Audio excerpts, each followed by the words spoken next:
कमाने का ज़रिया है वो सिर्फ 3 चीज़ें हैं। वो बिजली के ऊपर टैक्स है, वो तेल के ऊपर टैक्स है और वो तनख्वाहदार तबके के ऊपर टैक्स है।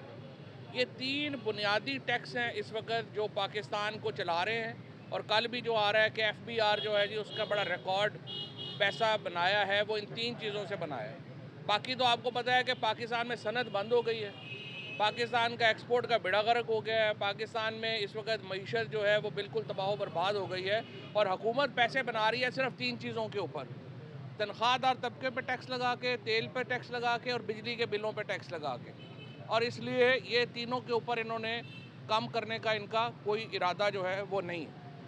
और जो सूरत हाल है उसमें बदकिस्मती ये है कि हुकूमत की इनकॉम्पिटेंस है और अपोजिशन की सबसे बड़ी इनकॉम्पिटेंस ये है, खामी ये है कि आज 7 महीने के बाद भी अपोजिशन की जमातें अलहदा एहतजाज फरमा रही हैं।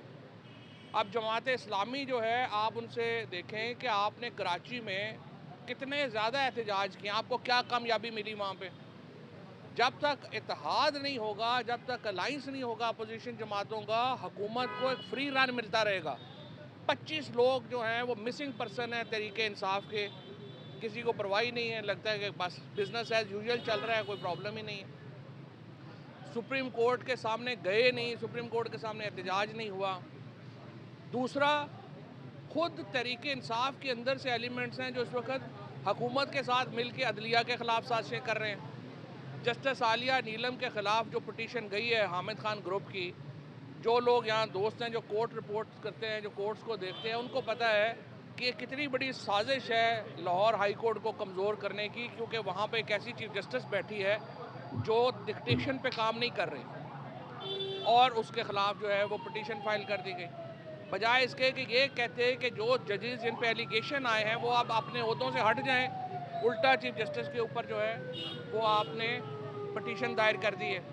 इसके साथ जो सुप्रीम कोर्ट के जजेस, जो दलेर जजेस, उनके ख़िलाफ़ साजिशें हो रही हैं, उनके ऊपर जो है वो कोई इस वक्त जो है वो कोई उनको पूछने वाला नहीं है। और फिर एक ओवरऑल जो सिचुएशन है जिसमें हम ये देख रहे हैं कि पाकिस्तान के अंदर एक अवाम की राय कोई हैसियत ही नहीं रख रही।